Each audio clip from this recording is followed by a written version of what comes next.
3. klasser nu? Har I glædet jer? Sådan. Jeg hedder Nikolaj, jeg kommer fra håndboldforbundet. Vi har rejst rundt i hele landet og lavet sjove håndboldting med en masse børn. Nu skal vi her til Rundvæk. Og nu siger I så, at jeg er 3. klasse. Så glæder jeg mig rigtig meget til at se, at I giver den endnu mere gas end de der 2. klasser, som vi havde før frokost. Så er I friske? I skal prøve 6 forskellige håndboldting. I skal prøve at skyde på landsholdsmålmanden. Kan I se, om står der?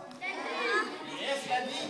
I skal prøve at skyde på fartmåleren. Jeg har lavet en fartmåler med, så man kan se, hvor mange